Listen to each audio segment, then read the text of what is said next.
आणि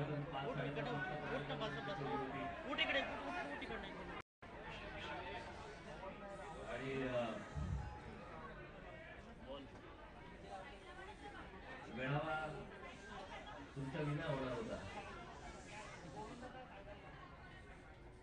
म्हणून ती 5:30 ठेवली होती पत्रकार परिषद. पण हल्ली ते मोबाईल फोन हे बरंचसं तुमचं काम करतात. सगळीकडे चालू आहे बिलबिलचे दिवे आपले. आणि आता विचार केला की असं काय आपण बोलणार आहोत जे लपून बोलायचे. आपला सगळा उघडा लागला कामावर.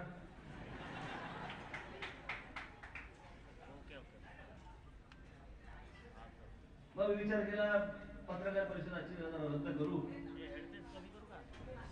एका दिवशी एकच खाऊ. पण मी उद्या सकाळी पत्रकार परिषद ठेवली. नीट धार करून या.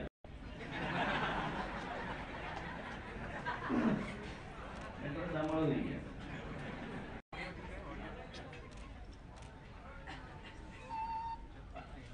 आज हा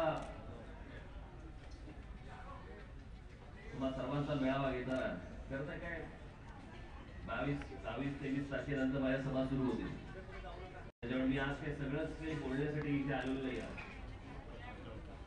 मी खरं आलोय तो तुमचा उत्साह बघायला आलोय.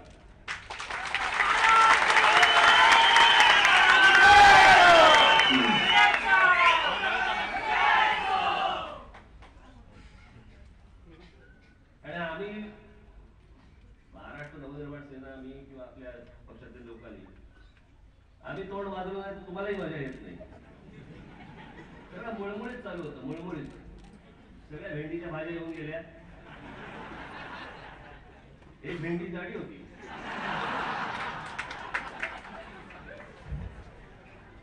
भेंडा पॅकेज वाटतात. पॅकेज जणू का साखरपुडा आहे.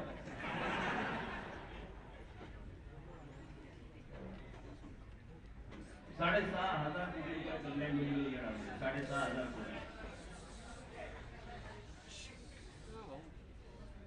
सत्तेवर येऊन 1 वर्ष झालं. निवडणुकीच्या तोंडावर असले पाकिटं वाटताय.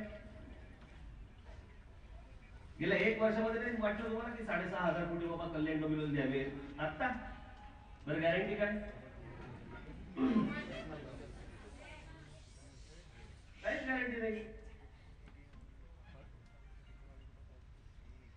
थापा मारणे या थापा या शब्दाला एक पर्यायी शब्द आलाय सध्या डिक्शनरी मध्ये. भाजपा.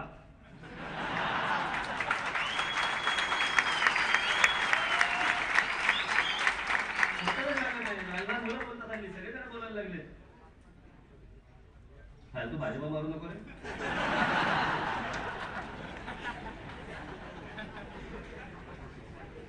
काही तोंडाला येईल ते बोलायचं. जे काँग्रेसवाले करत होते ते कसं करतायत. हे अजून थोडे पुढे जाऊन करतायत. त्यांना उमेदवार सापडत नाही. मग दुसऱ्या पक्षांकडे बघत बसतात. विधानसभेला तेच केलं.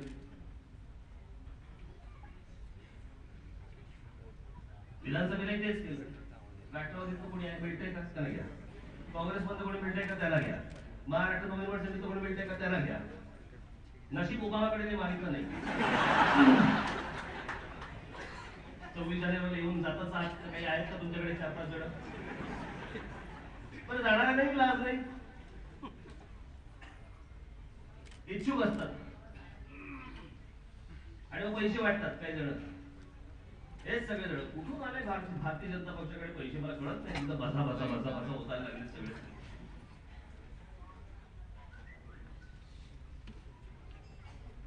त्या इच्छुकालाही कळत नाही. कधी कधी रात्री घरी हात हलवत जायचं. मला आपली घरातली मुलं विचारणार, बायका विचारणार काय आज नाही गेलं पिकलं विकले गेला नाहीत का. नाही बघू उद्या ट्राय मारून. मग उद्या सकाळी परत येऊन बसायचं फुटपाथ वरती. पुढे उचलताय का. हे असले इच्छुक. या पक्षातून त्या पक्षात, त्या पक्षातून या पक्षात.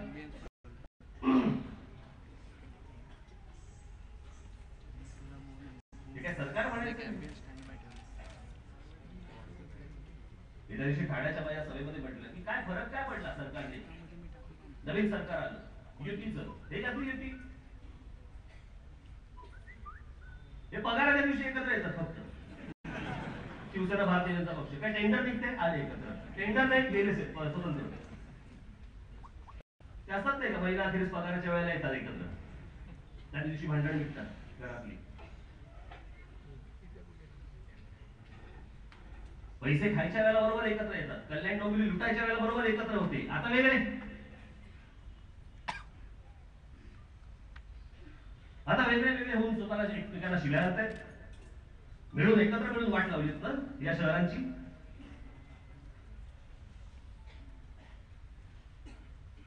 आणि हे मुख्यमंत्री हे बसवलेला माणूस, राज्य चालवायला बसलेला माणूस लागतो, स्वतःच्या हिमतीवर स्वतःच्या ताकदीवरती बसलेला माणूस लागतो.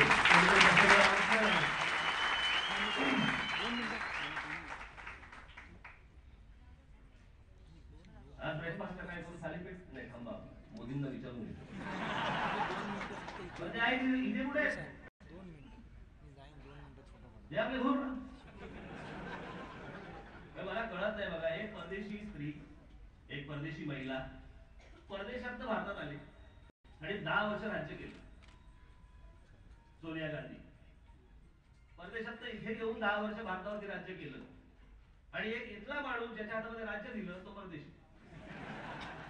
काय बोलायचं आता.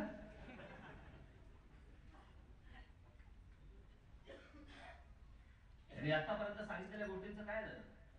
100 दिवसामध्ये अच्छे दिन आणणार होते ना, कुठे गेले ते अच्छे दिन. 100 दिवस तर होऊन गेले. हाताला काय लागलं, हाताला काहीच नाही. मी मागे जो विनोद सांगितलं होता ना, एक माणूस एका त्याच्या पत्नीला विचारतो, बोल बोल तुझे क्या चाहिए, जेवरात चाहिए, क्या हीरे चाहिए, मोती चाहिए, साड़ियां चाहिए, प्रॉपर्टी चाहिए, महल चाहिए, दुनिया भर तुझे लेके जाऊंगा, कोई भी प्रॉपर्टी बता दे वो प्रॉपर्टी दूंगा. अरे इतना ही नहीं, तू बोल तेरे लिए मैं चांद जमीन पर लेके आऊंगा. बायको म्हणते हट मोदी काही के.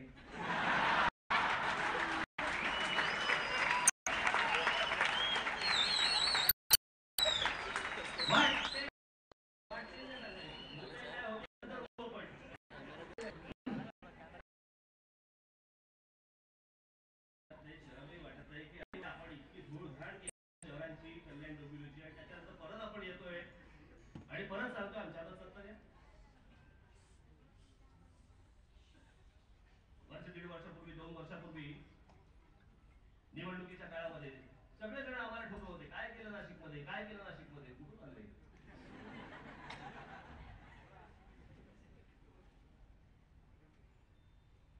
आता नाही पण बोलत, कारण दिसायला लागली कामं. आता नाही पण बोलणार. म्हणून त्या दिवशी मी म्हटलं ना, आपण एक नाशिकच्या महानगरपालिकेचा एक ऍप केलाय. काय लावलं रे,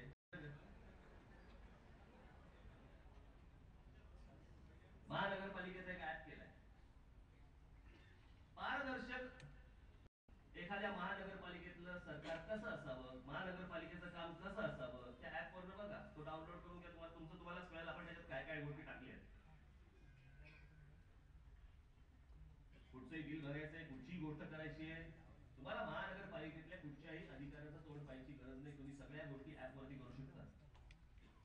कुठे तिकडे पैसे सारायची गरज नाही. आपण ऍप ज्या वेळेला आणलं त्याच्यानंतर मला त्या नाशिक मधलेच अनेक लोक येऊन मला भेटले आणि मला बोलले, खरं सांगतो तुम्हाला, आमचे महानगरपालिकेसाठी म्हणून आम्ही पैसे दिले, पैसे भरायला गेले पण भरायचे त्याच्यासाठी पैसे दिले अगोदरच्या सरकारनं.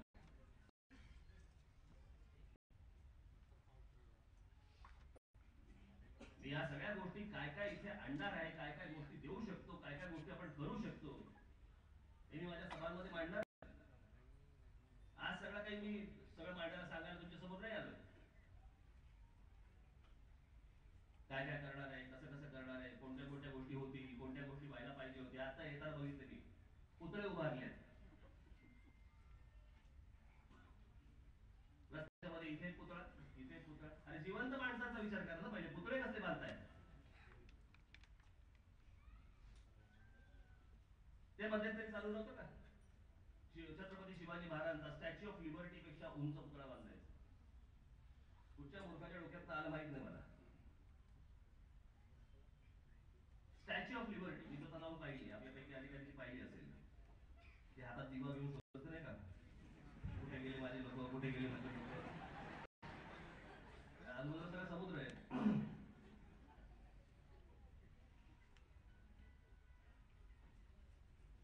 त्याच्यापेक्षा 2 इंच वरती, आता हे 2 इंच कोणी काढले माहित नाही मला. त्याच्यापेक्षा 2 इंच उंच आमच्या शिवछत्रपतींचा पुतळा उभा राहायचा, तोही समुद्रात. मनात आलं ना, या ठोकून तिच्या आईला, नंतरच नंतर बघू आपण, आता कशा विचार करायचा होता. तो स्टॅच्यू ऑफ लिबर्टीचा पुतळा, आणि मला असं वाटतं त्या रिओ मध्ये असलेला जीसस क्राइस्टचा, येशू ख्रिस्ताचा पुतळा, हे 2 पुतळे जर सोडले, त्याच्यानंतर जगातल्या अनेक देशांकडे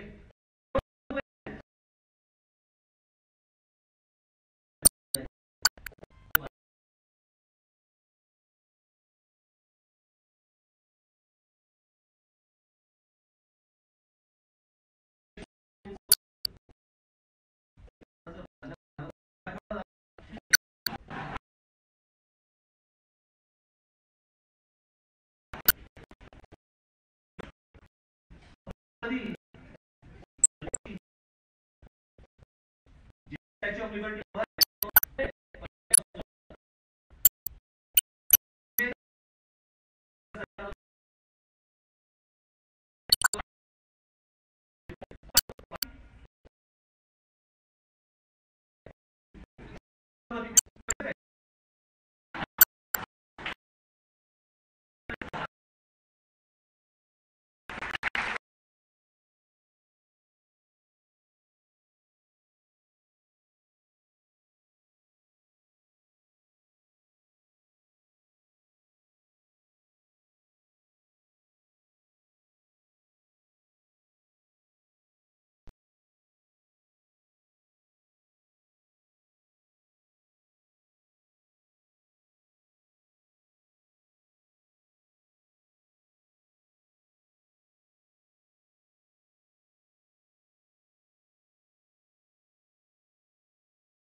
याच्यासाठी ज्या माणसाने संपूर्ण आयुष्य घालवलं छत्रपती शिवाजी महाराजांसाठी, त्यांच्यावर फोटो टाकते तुम्ही फक्त जात म्हणून. किती काळ आपण हे राजकारण करत बसणार होतो या महाराष्ट्रामध्ये आणि या देशामध्ये. बरोबर आहे का? बरोबर. त्या दिवशी सांगितलं, आधीही सांगितलंय, याच्या पुढेही तुम्हाला सांगून ठेवतोय, महाराष्ट्र नवनिर्माण सेना या पक्षामध्ये जात पात पाहिली जाणार नाही, हे कोणाचं फार नाही.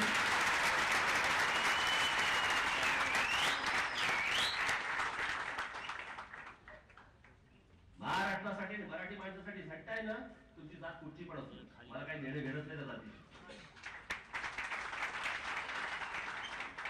कसली जात घेऊन बसलो, कसले पोरखेड चालले. आणि हे सगळं बाबासाहेबांना ज्या वेळेला तो महाराष्ट्र भूषण पुरस्कार देण्यात याला इतकं ते सगळं वादळ उभं करून ठेवलं होतं. भारतीय जनता पक्षामधला एक माणूस बोलत देणार नाही झाला, एक माणूस. भारतीय जनता पक्षातले लोक याला खतपाणी घालतायत या सगळ्या गोष्टीला, की नाही अजून चालू देत, अजून चालू देत. भाजपामधले आपले जे काही आपले हेवेदावे आहेत त्यांची जी काही जातीची समीकरण आतमध्ये चालू असतात, धुसफूस जी काही चालू असते, ते तुमचं तुम्ही मिटवा. आता पण इथे कल्याण डोंबिवलीमध्ये फक्त फडणवीस लक्ष करतात, बाकी कोण नाही. आता येतील हळूहळू, काढतील बाहेर सगळ्यांना. उगवला या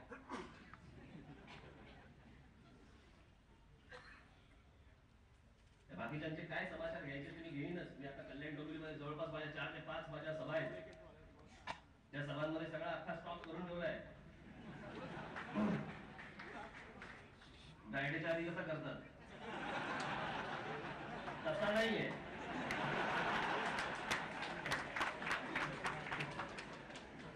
काय सगळं पटकन कळतं तुम्हाला.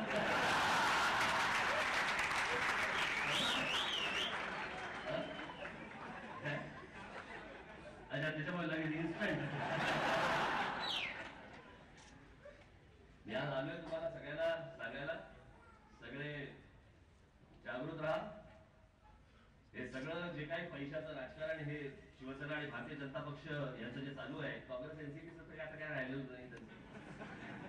फार काय बोलण्याचा अर्थ नाही त्याच्याबद्दल. परंतु या सगळ्या लोकांनी जे काही झेंडवडे काढले या 2 शहरांचे, मला असं वाटतं त्याच्यासाठी तुम्ही लोकांपर्यंत जाणं गरजेचं आहे, लोकांपर्यंत पोहोचणं गरजेचं आहे. या लोकांनी काय वाट लावून ठेवली या शहरांची हे तुम्ही सांगणं गरजेचं आहे. आणि आपण ज्या प्रकारची प्रगती आपण आज नाशिकमध्ये करतोय किंवा केलेली आहे, हे देखील तुम्ही आज लोकांसमोर तिथे नेणं गरजेचं आहे, सांगणं गरजेचं आहे, आवश्यक आहे. या सगळ्या शहरांकडे, महाराष्ट्र राज्याकडे मला असल्या गोष्टी, या जातीबितीच्या आणि इतर कुठच्या गोष्टी मला सुचत पण नाहीत. मला नशीब येतं माझं, आमच्या घरातच या प्रकारचे काही संस्कार झालेले आहेत. या महाराष्ट्राकडे नेहमी पाहत आलो. हे माझं राज्य आहे, हे माझं राज्य इतकं मोठं व्हावं की त्याचा जगाला हेवा वाटावा, असं माझं राज्य व्हावं, असं हे माझं काय कमतरता आहे माझ्या या महाराष्ट्राच्या भूमीमध्ये, काय कमतरता आहे, कोणात कुठची कमतरता आहे. त्या महाराष्ट्रातले माझे तरुण तरुणी, कोणती कमतरता आहे, सगळ्या गोष्टी आहेत. पण कोण नीट नेत नाही पुढे, कोण नीट सांगत नाहीये कुठे जायचंय, काय जायचंय, काय करायचंय. आता दुष्काळाचा प्रश्न होता, आता दुष्काळामध्ये टॅक्स लावलाय, बरोबर ना. डिझेल आणि पेट्रोल महाग केले का, तर दुष्काळासाठी. म्हणून पहिला दुष्काळ तर जाहीर करा. दुष्काळ जाहीर करायचा नाही, दुष्काळ जाहीर केला नाही आणि दुष्काळासाठी म्हणून तुमचं पेट्रोल आणि डिझेल हे महाग करून त्याच्यावर टॅक्स वसूल करतायत. काय सरकार आहे बघा, हेच अच्छे दिन का.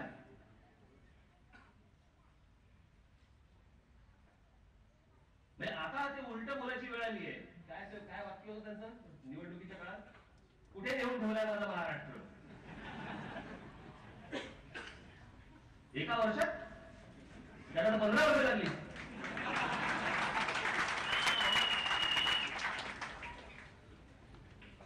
आणि या थापाड्यांवरती विश्वास ठेवू नका.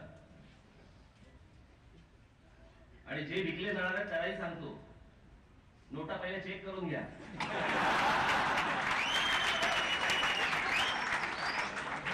घेतली आणि विकला गेला त्याच्यानंतर पहिल्या खोट्या आहेत, उपयोग नाही. मग असल्या लाचारने वागू नका. हा स्वाभिमानी महाराष्ट्र आहे. ज्या शिवरायांची पावलं ज्या कल्याणला लागली, आपण इतिहासाचे दाखले द्यायचे आणि तिकडे निवडणुकीच्या काळामध्ये असल्या गोष्टी करतात. मी ह्याच पक्षातलं किंवा बाकीच्या पक्षातलं म्हणत नाही, मी सगळेच पक्ष, काही आणि सगळ्या पक्ष म्हणजे सगळे पक्ष नसतात, काही व्यक्ती असतात. जरा कधीतरी आपल्या घरच्यांचा विचार करून बघा की आपण काय करतो, कोणतं पाऊल उचलतो, काय करतोय. एवढ्यासाठी सोडून मी आपल्या समोर इकडे आलो. सतर्क राहा. या सगळ्या गोष्टी ज्या आजपर्यंत त्यांनी केलेल्या त्या हाणून पाडा आणि लोकांपर्यंत जा. आणि निवडणुकीच्या फक्त तोंडावरती तुमची ते ठेवतात ना या नक्की हे त्याच्यानंतर ठेवलं ते पण चालतं. जर मी काय काय लोक बघितले निवडणुका आल्या की जे वाकायला लागतं मी कधी वाटत चाललाय तर काय म्हणजे पुढचा वणका बनवलाय कळत नाही. निवडणूक झाली, निवडून आला की जोर ताट होतो. काय माणूस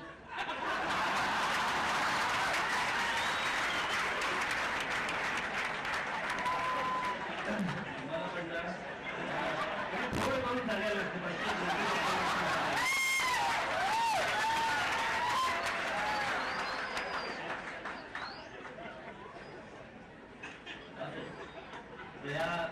मी साधारणपणे आता येत्या 20-22 कधी मला माहिती नाही, परंतु 20-22 तारखेपासून कल्याण डोंबिवलीमध्ये मी ठिय्या येऊन बसणार आहे. इथे येऊन बसणार आहे, इथे राहणार आहे.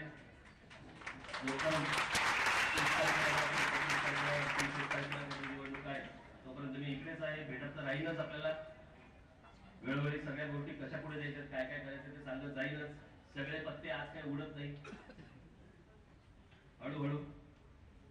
परंतु मला असं वाटतं 20-22 तारखेनंतर सभा लावल्याचं 20-22 तारखेनंतर त्यावेळेला मी येईन. परत आपल्याला अनेक गोष्टी ज्या आहेत त्या मी सगळ्या उलगडून आपल्याला सगळ्यांना सांगेन. आणि जोरात सगळेजण प्रचाराला लागावं एवढी फक्त एक अपेक्षा, आशा एक व्यक्त करतो आणि आपल्या सर्वांची रजा घेतो. धन्यवाद. झी 24 तास रहा एक पाऊल पुढे.